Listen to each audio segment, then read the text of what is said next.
This week's episode of Proper English is brought to you by Apologising. And the idiom, a sorry state of affairs. Sorry, Dave, could you just move up a little? Oh, I'm sorry, Ali. Is that better? Thanks. I am sorry to hear you didn't win first prize for your cake, Sylvia. Oh, you must excuse me, Mabel. I'm in the middle of something important. I haven't got time for a chat now. Will you apologise to D.I. Davidson for my rudeness this morning, Robert? Oh, I explained to her that you were compunctious for your sharp tone of voice on the phone this morning, Roxy. There is a belief that the British apologise a lot, and it's not just a stereotype. It certainly seems that only the Japanese and Canadians come anywhere close to the Brits in the use of the word sorry. I think what really amuses other cultures about us is the things we'll apologise for. My student Baruta from Lithuania was astonished when she visited the UK that when she bumped into someone on the street, they apologised. That wouldn't come as a surprise to us at all. We would totally do that. How about in your country? What things do you apologise for? How many times a day do you think you say sorry, Ali? I rarely say sorry, Ali Dave. Boom, boom! You know what I mean. I do. And in all honesty, I can't really imagine. 3 times? 30? Well, according to an article I found online, the average Briton says sorry 8 times a day. Wow. And 1 in 8 people say sorry 20 times a day. No way. Apparently so. Wow. Okay. And when somebody apologises to us, we'd usually expect to say something like, that's all right, that's okay. Of course, it does really depend on the seriousness of the offence and the sincerity of the apology. Oh, and sometimes we use sorry in a way that isn't necessarily to make amends for something. No, we say it as a way of saying excuse me. Sorry, can you tell me the way to the railway station? Sorry, is anyone sitting here? Time for a quotation, I think. Go for it. The readiness of the English to apologise for something they haven't done is remarkable, and it is matched by an unwillingness to apologise for what they have done. I love it. Sounds like Samuel Johnson or perhaps Francis Bacon. It's much more recent. It's from 2013. Henry Hitchens, perfectly titled, Sorry, the English and Their Manners. Awesome. And he's right, isn't he? I have no problem apologising to a stranger for knocking into their trolley in the supermarket. But if I've said something mean to you, it'll take me ages to say sorry. But you do apologise. Unlike politicians, they are notorious for refusing to say sorry. In fact, they use the dreadful sorry if... A classic. This is used so that you appear to be apologising, but are in fact refusing to take any responsibility. I'm sorry if you feel that I was rude. Oh, awful. How about mistakes were made? Oh, dreadful. The use of the passive voice to distance yourself from the issue. And we teach children the importance of saying sorry. Do they find it easy to say, Ali, from a primary school teacher's point of view? A common apology from one child to another is very often, oh, sorry. No sincerity at all. My friend Catherine, who was my last boss when I was still teaching in the UK, talked about the 3-part sorry. Sounds interesting. It is. Feel it, say it, show it. Ah, okay. So feel it, I suppose, is about being sincere, not just an empty sorry. Exactly. You need to feel that regret, which means you have empathy. Then say it.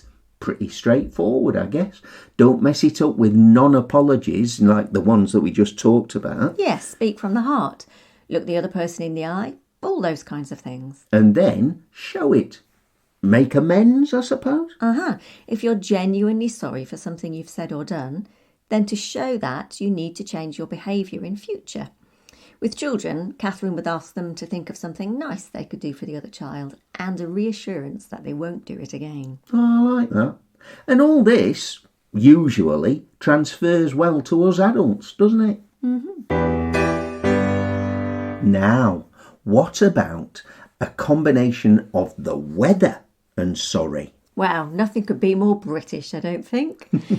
You mean when we say, sorry about the weather? Yeah. Oh dear. It makes us sound proper insane, doesn't it? Do we think we're weather gods or something? It really does appear to be a pointless thing to say on the face of it. But let's look at the context in which it would be used. You'd most likely say it to a guest, especially a guest who'd travelled some distance to see you. Oh, how lovely to see you, Auntie Grace. Sorry about the weather. Or on a special occasion. To the bride and groom at their wedding, maybe. Congratulations, Nick and Sarah. Sorry about the weather. What we're doing, in fact, is showing empathy. We're putting ourselves in the other person's shoes and demonstrating that we understand how the weather might be making them feel. Well, that's good, I suppose, isn't it? We're not deluded about our meteorological magic powers. We're being nice.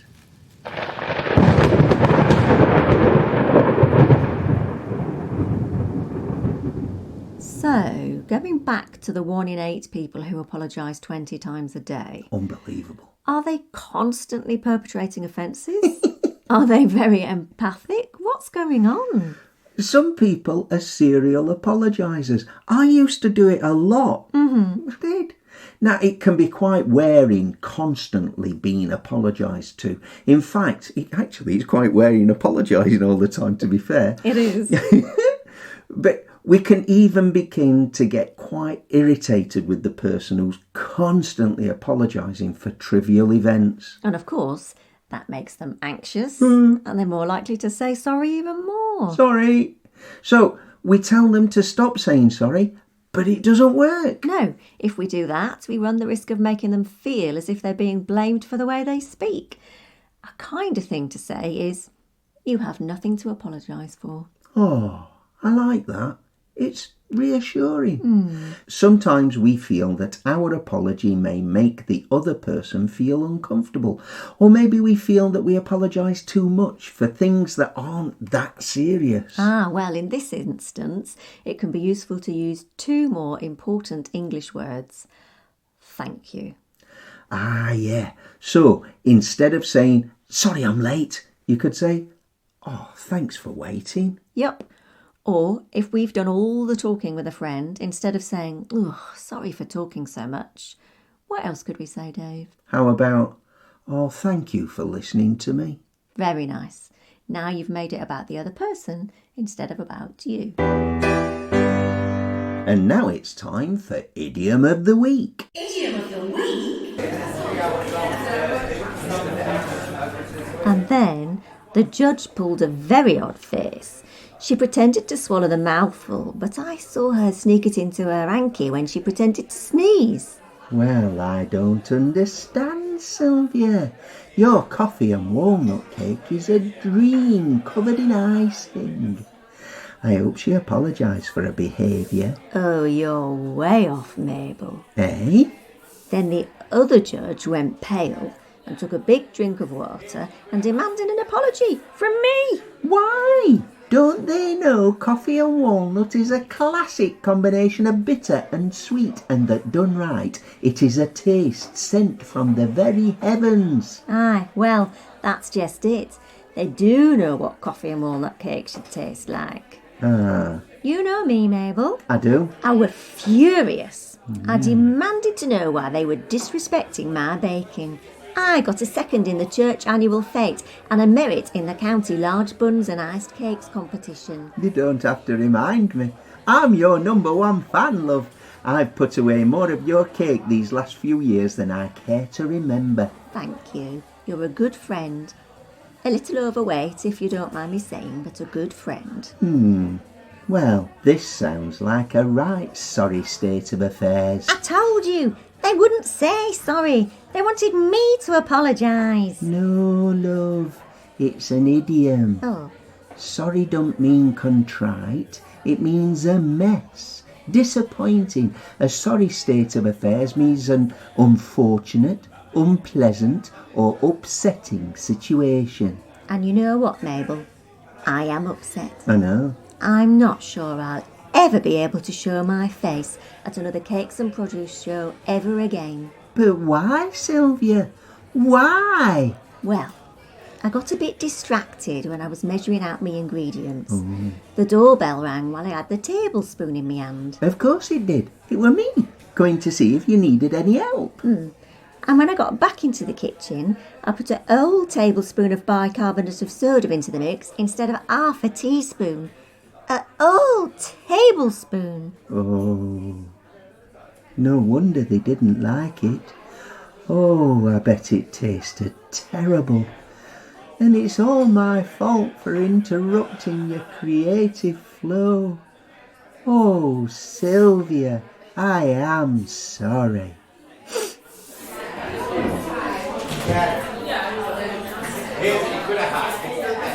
And here we are at the end of another episode of Proper English. As always, we hope you've had fun listening in on our conversation. And whether you're a new listener or a regular subscriber, why not get in touch with us? You can email us at properenglish Or one word. at sapo.pt.